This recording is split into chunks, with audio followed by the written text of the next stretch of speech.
Good afternoon to each one of you. My name is Thierry Pouy, and I will be presenting this webinar, Our Journey to Africa.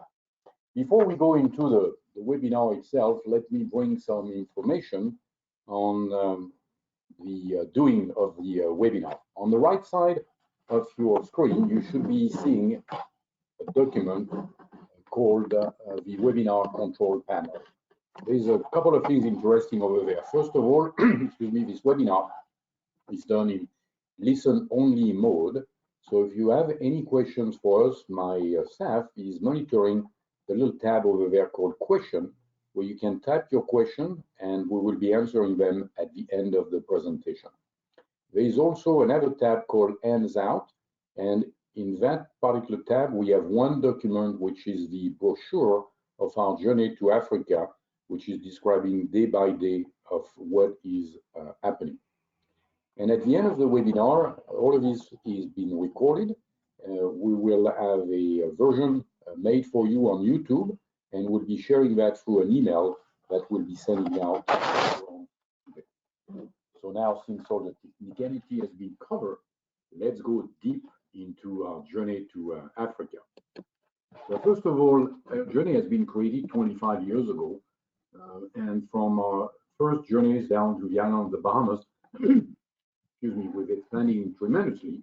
And Journey to Africa is one of the 4th or 5th large journey that Air Journey operate every year. It's a very unique destination. It's part of the most exciting one I have done, and I'm still enjoying doing. It's so unique to be able to fly your own airplane to this faraway destination.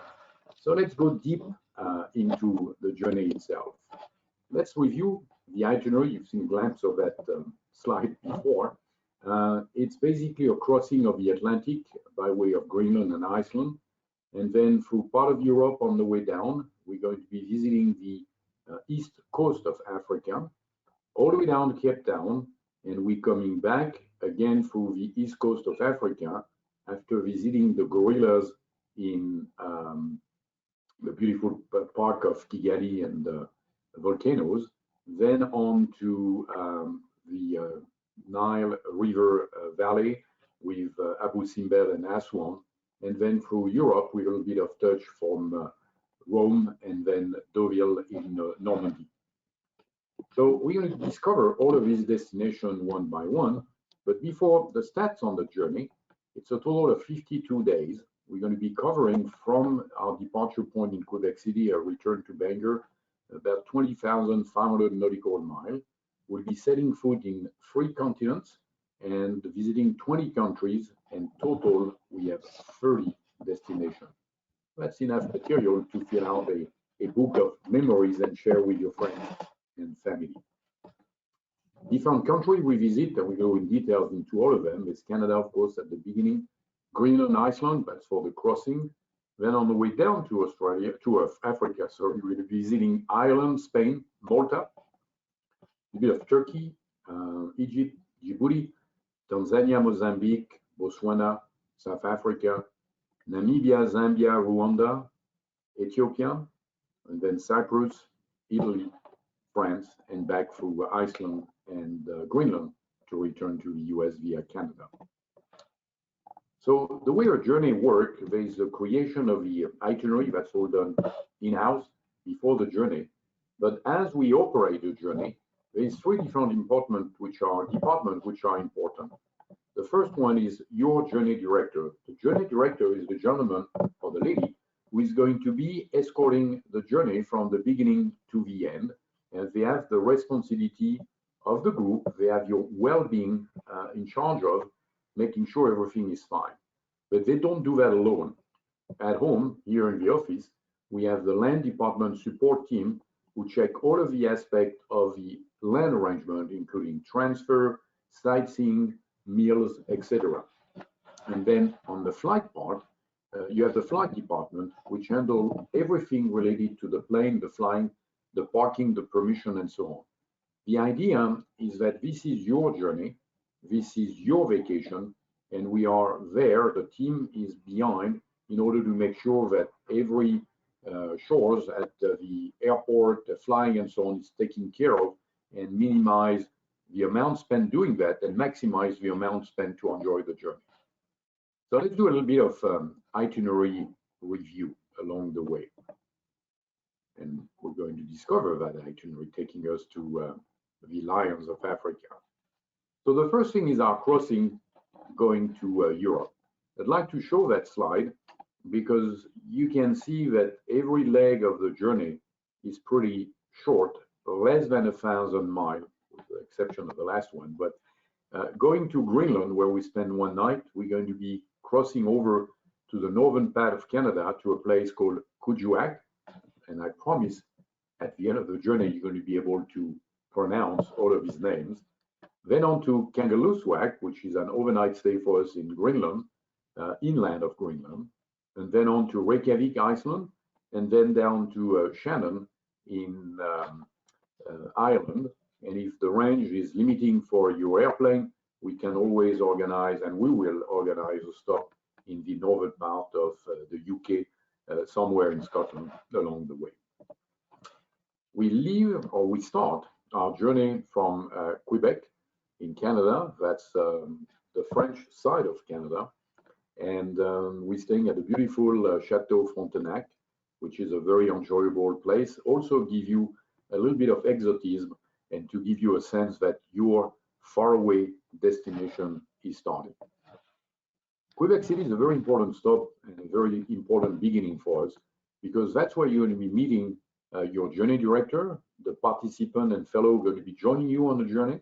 But we are also going over all the important details of what's going to happen, and you will be receiving your goodies that we provide you for that particular adventure. I'm going to go more in details on what a briefing is all about at the end of the presentation.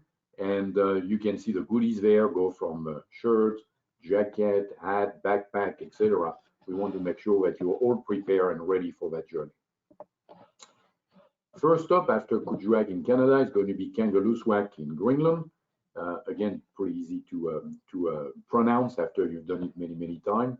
Kangerlussuaq Airport was created back in the 1940 as a staging point to transfer the equipment needed for the war in Europe and on the way for refuel and so on. So a long runway there, about 8,000 feet inland, which means that should be away from the foggy condition that you can sometimes see in the beginning of the coast of Greenland. And over there, we are staying at the hotel, which is in the terminal of the airport. It is certainly an experience. It is certainly not the hotel, the type you're going to see along the journey, but that's kind of add to the fun of the experience. There's regular photos we can see over there. As you can see that great sign on top over here showing how far you are from all of these well-known destinations, such as Rome, Tokyo, Paris, Frankfurt, London, etc., etc. Next day, we fly on to Reykjavik, the capital of Iceland. We're staying downtown, and we're going to be spending 2 nights there in order to recoup a little bit of the crossing of the Atlantic and also enjoy what Iceland has to offer, not only on the culinary side, but also on the exploration and the famous Blue Lagoon, since most of the eating process on the island is coming from geothermal source, and they do have pools alongside many, many roads. The most well-known one is the Blue Lagoon one, where you can go and enjoy very warm water while the ambient atmosphere can be a little lower. Our home there will be the Hotel Borg, the Grand Dame of Reykjavik, Art Deco style, right downtown, and we can reach every activities of the town walking around, very easy. Part of the excursion we'll do will be visiting the Gulf Falls, which are absolutely fantastic waterfall. We'll be also seeing a number of geysers, and all of that is done into a pretty unique means of transportation called a super jeep. You'll see on the journey what's that all about. Next day, we go down to Ireland, the green country, staying at the stunning Adare Manor, which has been redone about 5-6 years ago, tremendous amount of money invested into the place. By the way, it's the same owner of the Sandy Lane in Barbados as well as the Canoë Mandarin Oriental in the Grenadines. Very nice setup, beautiful golf course, fantastic cuisine, fantastic cellar, and that will give us time also to enjoy a little bit of the local things such as archery, horseback riding of the one who want to do it, whiskey and wine testing, and there is also the falconry experience, where they let you basically handle the falcon, go after its prey. Nice way to discover a unique experience in Europe. The second leg is when we're going to go towards the, let's call it the Middle East or the eastern part of Europe. We'll be going down first from Ireland to the island of Menorca in the Med, kind of a new name and destination on the travel of the world. From on Menorca, we go to Malta, also with history back to nearly 2,000 years ago, and then Bodrum in Turkey, in the beautiful Amman resort, which will set the tone for what you're going to discover in Africa, and also let you recharge the battery before entering the exciting part of the journey. So Menorca, staying at a unique place there, as you can see, emerald seas, warm seas, and not too touristic at this time. And over there, we'll let you explore the journey. We'll do a cruise along the Seven Coast, and again, a whole bunch of experience, including wine testing and so on. From there, we go to Malta. We'll be staying in the old city of Malta and basically discover the history of what has happened there over the years.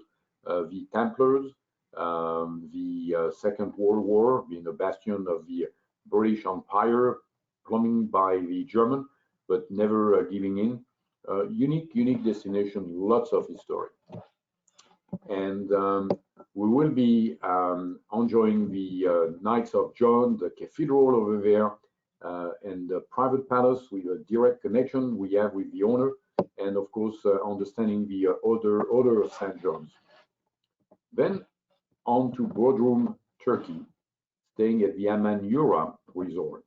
Certainly of all the hotels I've done in the world, this is a very unique experience, very unique stay, relaxing right there on the Med, an excursion, but also of what the Zen experience that an Amman will bring to you. An experience such as a cooking class, excursion on the nearby island, swimming in the Med, perfect place for the charging of the battery. Then on our itinerary, we're going to be entering Africa. And the first stop we have is going to be Cairo. There is no better place to see that antique place of what Africa is, with Cairo and all the Egyptians' mummies, the pyramids, and so on. And from then, we're going to be going on to Aswan before Djibouti, which is a technical stop overnight. Then we go to Arusha in Tanzania for our first camp experience. And then we end up in Mozambique, in Vilanculos, again for a little bit of relaxing for the next part of Africa. Cairo will be staying at the Mena House Hotel, which is facing the pyramids. And hopefully, if the time is right, we'll be able to see a sound and light of that destination. And with a local expert guide, we'll be visiting the memories of Egypt in the Egyptian Art Museum. We'll have a little bit of camel experience along the way. Giza and the Saqqara tour, and then on the top right here, you can see a photo of what the Mena House Hotel is. You're right there, facing the pyramids. Then on to Djibouti. I love this photo because it's showing you a pretty relaxing aspect of Djibouti. It's a pretty neat destination. It's also a very busy place with a number of nations represented, being the Horn of Africa. The Americans have a big presence there. The Chinese do, the Japanese, the French, the British, the Spanish. It's busy. It's also very dry and offer kind of unique local old town experience. It's the best we can do on the way down south, further to south of the equator. I mean, going towards the equator, but we're still north of the equator in Djibouti. Then the next stop is Arusha in Tanzania. Reason we're spending one night in downtown Arusha at a beautiful place called the Legendary Lodge is to relax and be able the next morning to take a commuter flight directly to the heart of the game and the reserve, and leaving our airplane parked at the main airport in Tanzania. I like that place because it's all British style, and we'll be going over what will happen with facing the animal and so on. There's a beautiful local dinner. It's part of a coffee plantation, but with a British style, which is found in the old movie. And I'm sure you'll enjoy that experience and want to do it again. Then on to the Serengeti, Tanzania, and we'll be staying at the Grumeti tented camp. So a couple of words over here.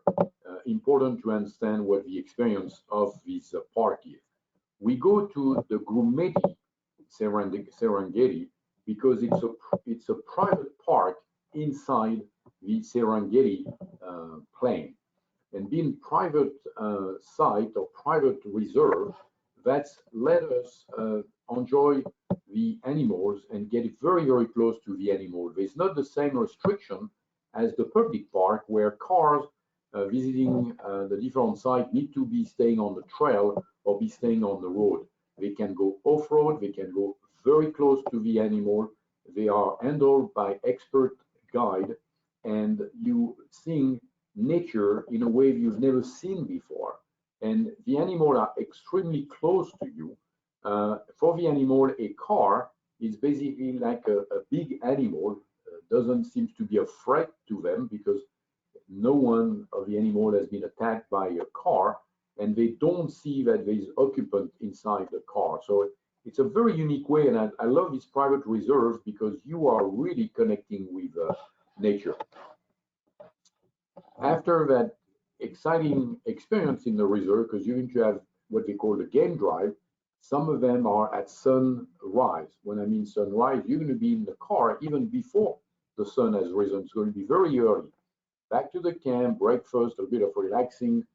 You get another short game drive close to the camp, lunch at the camp, and then in the afternoon and in the evening, there's a game drive. And it's so exciting, so beautiful. There's so many opportunities to see something different. It's not like a zoo, if we make a comparison, the wrong one, but it's there. I mean, every day, every minute, there's something different. And all the safaris I've done in my experience, there was one, a unique one, again in Serengeti, where the car slowed down. There's about 5 or 6 in the car, so the car is not packed, and stopped. And the guy asked us, "Do you see the elephant?" And we are some kind of a little bit of a forest, but an elephant, as you know, is a very big animal, and all of us, no, we don't. Where is he? And the elephant was barely 10 yards away from us, hidden behind the foliage, behind the tree. I mean, how on earth can an elephant not be seen from 10 yards away? It's unbelievable, but that happened to us. And I certainly hope that in your experience, you'll see the same thing. Not only with elephant, but with leopard, buffaloes, and all the big rhinos and so on. Of course, the cheetah and the lions and the babies. It's very unique. And again, these experts who take you on this game drive know where the animals are. They make you believe they stump on them by accident, but no, they know where they are because there's different territory. It's an exciting return to nature. Then on to Mozambique. And in Mozambique, we stay in a place, beautiful place, off an island off the coast of Mozambique. So we'll be landing in Vilanculos and then transfer by helicopter to this Banguera Azura resort. There's only about 17 small, not even 17, I'm sorry, 12 small homes. Some of them private pools, some of them right on the water, very relaxing place, crystalline water, and so on. And since we have access to a helicopter, we'll be able to visit some of the other islands. All of that was done by Portugal back in the 14th, 16th century. they built some fort, and you can still basically visit that part of what was built in that era. And the helicopter is certainly the way to visit all of these things. Then we're going to go to the deep of Africa on the next breakdown of the itinerary. From Mozambique, we're going to go on to Botswana, then South Africa in Cape Town, then Walvis Bay in Namibia, before ending up in Zambia, Livingstone, where you're going to be seeing the beautiful Victoria Falls. So Botswana will give us again the experience of a safari lodge, and it's it's a real lodge. The other time I told you was a tented camp. When I say tented, it's basically the material they use, but you get all the amenities you can dream of: a bathroom, real shower, air conditioning, etc., etc. So it's a camping or as you say, glamping in this experience. The Okavango Safari Lodge is a very unique setup, has been recently redone, built. As you can see, it's taking advantage of the nature. We are in the middle of the tree. They're using some local material. You have the fireplace. Very exciting destination. And as you can see on the top photo over there, you get very, very good comfort, a very unique setup on the accommodation. Then on to Cape Town in South America. This is going to be the furthest southmost point of our journey. If you look on the globe, it's about the same latitude as Buenos Aires, so it's not as further south as South America can be. Offer a pretty unique climate. We are going to be there basically at the beginning of their spring. Don't expect to see any snow, but temperature will be a little lower that we've seen in the game drive as well as around the equator. And that unique photo is showing you the Table Mountain, which we're going to be visiting. And we take advantage when we are in South Africa to go and visit the furthermost point, which is the Cape of Good Hope. Our stay will be at the one and only unique hotel right downtown, so we can recharge on any goodies we're missing, cameras, toothbrush, whatever you need over there. But we're also going to be doing that tour, which will take us to the Cape of Good Hope. And along the way, we're going to see some penguins. So you're not far away from the Antarctica. We're still far away from Antarctica, and there's a local brand of the small penguins. Very exciting environment there. After that, off we go to Namibia. The photo of Namibia is this beautiful sand dune, which get moved and changed every day by the blowing wind. We'll be right in the middle of the valley, the desert, I'm sorry, with the Sosluwe Desert Lodge. And we're going to see a different kind of animals there, animals which are more adapt to a drier kind of climate, and will be able to, be kids again and enjoy these these quad visit of the different area, exciting things. And then on the left side, you have the petrified trees of the famous valley by the sand dune. Again, a unique site. You've seen many photos of that, but experiencing there, it's an amazing adventure. And again, there's no light pollution, so the sight of the skies during the night with all the blinking stars, the moon, the big planet, give you sight again for the rest of your adventure. Next, we're going to go on to Livingstone, Zambia. So from the sand and dry place, we go to a humid place. The Victoria Falls is something very, very unique to be seen. Remember, they were discovered by a famous British explorer only at the end of the 19th century. And then many things happened after that. There is a bridge there, which is underneath the name Zambia, which basically we connect together Zambia and Zimbabwe. And if time permits, we'll do a train excursion, which will take us to one more country on our discovery. Our hotel is going to be the Royal Livingstone. It's very, very close to the Victoria Falls. And the photo on the right side is kind of unique. If the water flow is not too strong, we take you swimming in some rocky pool on top of Victoria Falls. Not for the faint of heart, because the falls are pretty deep. And then we start our return with the first stop in Kigali. That's where you see the gorillas, the going to go over the discussion of that. After Kigalis, we go to Ethiopia, the capital Addis Ababa, then on to Abu Simbel in Egypt, and then on to Paphos, which is in the island of Cyprus. So what I would say the highlight of our stop, beside all the game drive, second highlight will be the interaction with the mountain gorillas in the volcano park of Rwanda.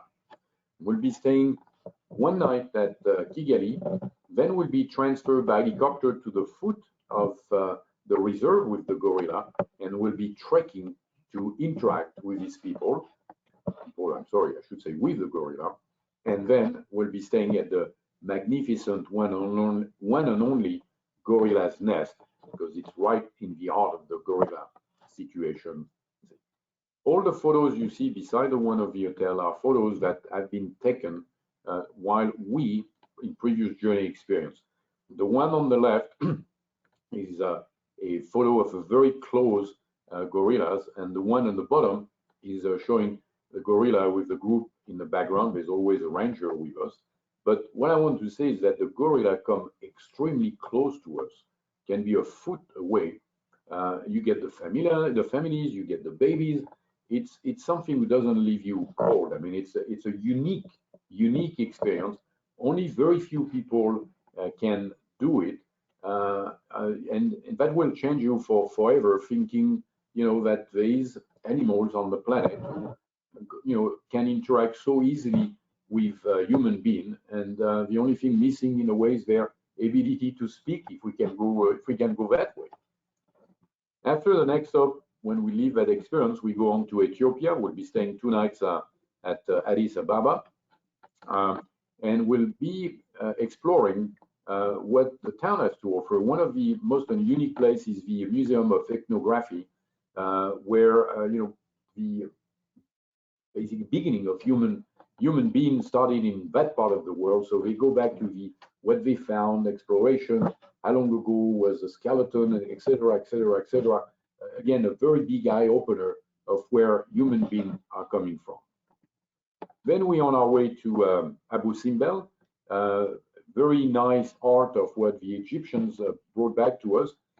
Some of you might know that what we see here on the photo is the real temple, but it's the fake or not the real position where the temple was built. The water you see in the background is Lake Nasser, which was created when Egyptians created a dam to create a reserve of water for the country. And since Abu Simbel was at the bottom of where the lake is, they had to move it piece by piece on top of the location here on the lake. Again, it's a Mangut. It's a very big place. It's kind of unique to go and visit. It's not easy, and it's not on many tourist destinations. We just spend the time there, and then we go on to Aswan.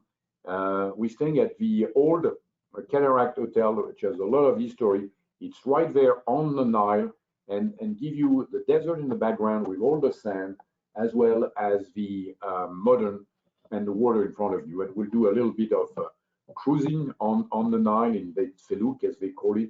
We're going to be visiting this unique temple, museum, and so on. You go back there, you can never have enough of all this amazing discovery. Then on to re-entering the Med, and we go to the island of Cyprus. Cyprus has two sides. There is the Turkish side, there is the Greek side. We're staying on the Greek side. We'll be staying on a resort on the water called Columbia. And again, that's going to be a little bit of relaxing on the Med before we continue our trek of the journey. So going back home out of Cyprus, we're going to go to Rome, Deauville in France, then on to Reykjavik, Kangerlussuaq, Greenland, and then we end up in Goose Bay, which is not positioned correctly on the map. Sorry, that's the location of Quebec City. Rome, we'll be staying at the Eden, which is not far away from the Spanish Steps. That will bring us back to discovery of civilization. There's going to be shopping, there's going to be restaurant, there's going to be wine, there's going to be a whole bunch of history. We back to what we know and we appreciate. And we also have a private visit of the Vatican Museum. We're going to be going there, spend some time, and discover all the art that have been accumulated over the years. Next up is going to be Normandy in France. We have a special connection with a friend of ours who owns the Chateau de Canisy. His name is Denis de Kergolay. He's been in the family since the 1200 and has a beautiful history all the way back and forth. And if Denis happened to be in the chateau, you're going to be in for a fantastic discovery experience, not only on the family, but also on the wine cellar, on the book collection, and so many, many tales that has happened over there.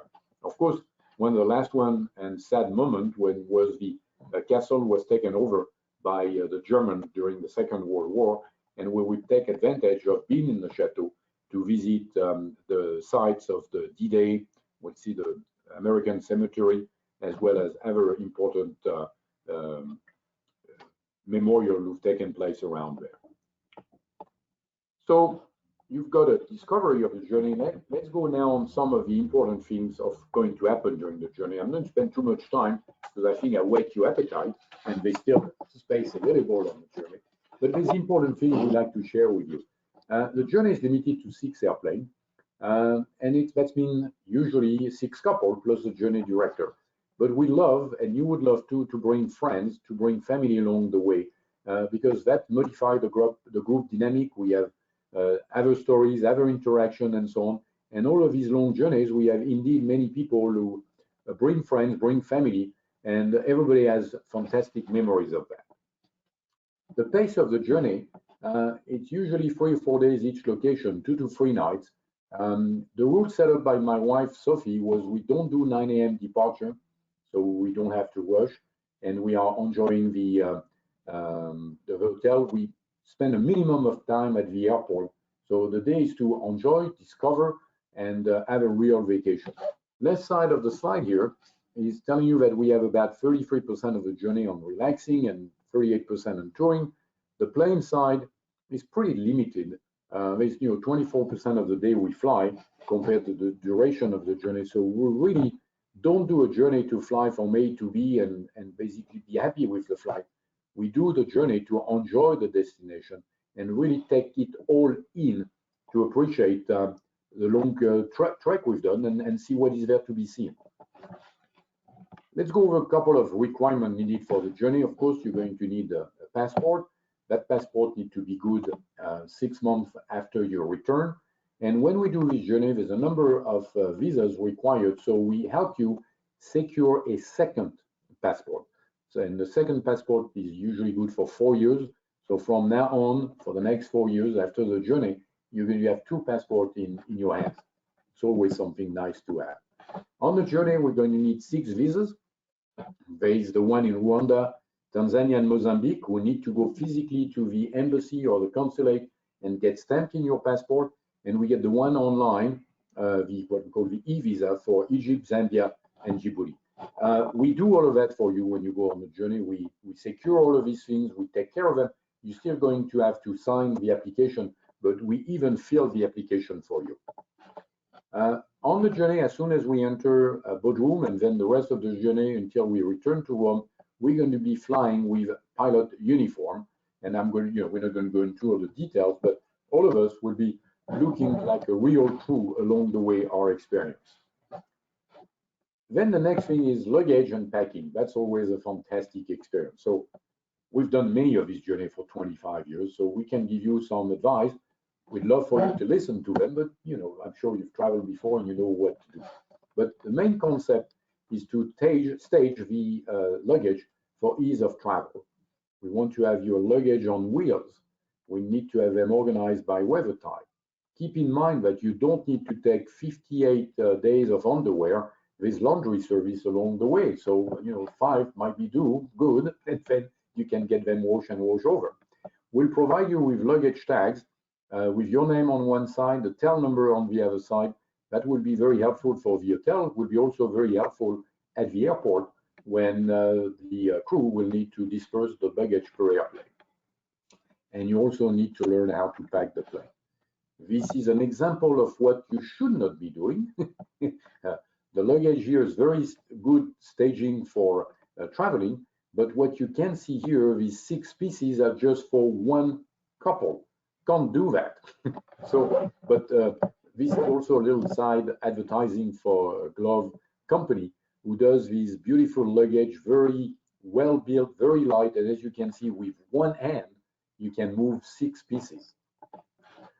Temperature along the way will be going through the mid-50s or the 50s at night, all the way close to the mid-90s, depending on where we're going to be. So it gives you an idea. But the average is around 75, 72 degrees. So very, very pleasant journey. Things you need to take on that journey, you might not need on every journey, will be binoculars. Bring your own, make sure you know how to use them, make sure they are useful for what you're going to be doing. They need to be light, and we'll give you some advice on what to do. Then, of course, you're going to bring your cameras. You need to make sure that you have a telephoto lens to get close to the animals. If you use your iPhone, it ain't going to work very well. So again, we can give you ideas on cameras and so on. You might want to have one fully equipped already with a telephoto lens, which is built in the camera. You don't have to carry any material around. Communication along the way, that's important. Mobile phones have come a long way. You can use them, all around the world. They're getting more and more service. Most of them now can be used also over the internet. So it does work. You might want to bring an additional phone if something happened to yours, you lose it and so on. So you won't be out of touch. And then we'll be using iMessage, FaceTime, WhatsApp. And we also mentioned sat phone. Of course, when you're in the middle of the jungle, or not jungle, the middle of the game drive, there won't be any cell phone to transfer your call. So if anything you want to be in contact with, a sat phone is a good idea. We love also for you to share your adventure. We have a lot of experience in that. We use WhatsApp. There's a group WhatsApp among ourselves, but you can also use WhatsApp with your family. If you're not familiar, I can guarantee you at the end of the journey, you will be a WhatsApp expert. If you have the time, if you want to record everything, you can create your personal blog. And we can also give you some advice what to do and how to type. We have now found application on the iPhone, iPad, where you can basically populate a blog offline. And when you're back to civilization, you can connect and upload the text and the photos. During the journey, we use a program called TripCast that we use that among ourselves. You can share the link with family's member. We don't share with anybody. This is your cast, not ours. And what we recommend there is uploading all the high-end photos you've taken during the tour. We don't need your 30 photos of the gorillas. Just choose the 2 best ones and show your photo skills to the different member attending. Instagram is another way to communicate with the people. If you're familiar with that, this is very nicely done. And Facebook can be another way where you can also create your own page and follow up with your friends and family. A couple of things on the flying. We take safety very careful. So weather is important for us. We prohibit any night operation. We keep an eye on the world situation, for if there's any change of what's happening at the destination. And if we deem it unsafe, we don't go. If we deem the weather not safe, we don't go either. And I'm proud to say I'm a weather chicken. If the weather is bad, no need to go there. We set up takeoff time for separation and so on. We'll go over all the details of that at the briefing prior to the journey. We do organize the fuel release, and we also pay attention to the airport environment. We have created during COVID an air journey application that will be resident on your iPad and your iPhone. And this is how we communicate our briefing, important communication, and so on. The beauty of that, we don't depend on emails anymore to send you information. That's the capability of our app we've created, and it's very well received. Again, we'll spend time to discover the app during the journey and prior to the journey. We pay very close attention to our flight briefing. For every leg of the journey, we create a brief that is reviewed between you and the journey director the night before, and the brief will cover the departure, the route to be flown, the arrival, the approach, the procedure. We go over the weather, wind aloft, etc., etc., etc. And I mentioned the journey director before is your person with you, it's going to be your mentor. We also have what we call a family channel. When we fly together, we use a specific um, number, frequency, and the airplane can talk to one another if there's any question or anything happening. And the journey director do monitor that number. So it is a very interesting way, and you're never alone when we fly. And we don't do formation flight. We need to talk a bit about aircraft maintenance. You're moving an airplane, you're going to be flying 25,000 nautical miles. Things might happen, and we're well versed in that of happening over the years. But usually, an airplane can be fixed easily. So we pay attention to the service center. As you can see here, we took the example of CJ and the TBM. There's all of these service center along the way. So there's always solution if there's any issues on what's happening. Different things when you fly abroad compared to the US. For example, refueling. Crew need to be close to the airport, to the airplane to do that. We do refueling on arrival to make sure that fuel is available and there's no equipment failure.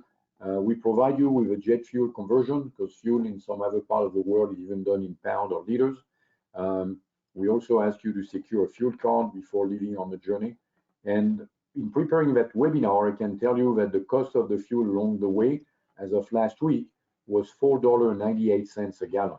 Now, don't get too excited because that's just the fuel cost. Compared to the US, there's also a number of fees associated by the airport, the local handler, the FBOs, and so on. So that will add on to the cost of the journey. And I put a little line here for the priest. If you have an airplane who need additive in the fuel to protect against icing, that's not readily available abroad. So we will need to provide you or let you know for you to get some priest which will be used along the journey. Airplane fees, we just went over the fact that they are on top of the cost of the fuel. That will be for handling, custom immigration, landing, parking, overflight, etc.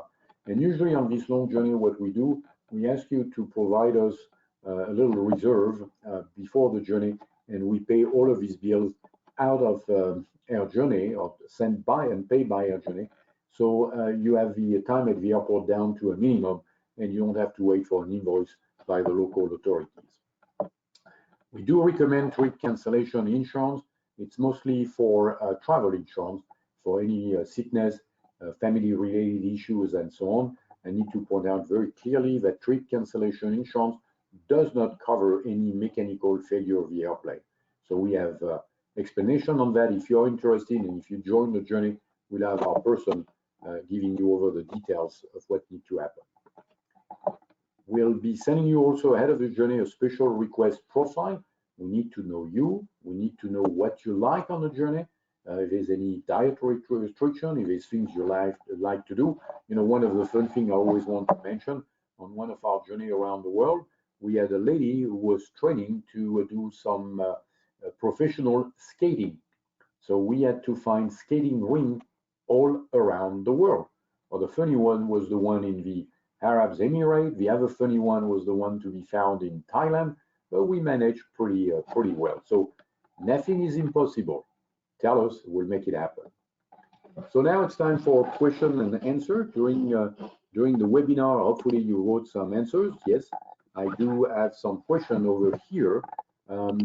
Is there a charter flight along the way? Yes. When we go to this camp, we'll be flying most likely the Cessna Caravan, and yes, the cost of these transfer is included in the cost of the journey. I do mention the helicopter into Mozambique as well as Gorilla Nest. Yes, the cost of the helicopter is included. I got another question here regarding the recommended aircraft type. What we're looking for will be to jet fuel burning aircraft. Ideally, 1,000 nautical mile range will do the trick. If it's a little less, it can be done. We've done a Duke turbine before. We've done Piper Meridian.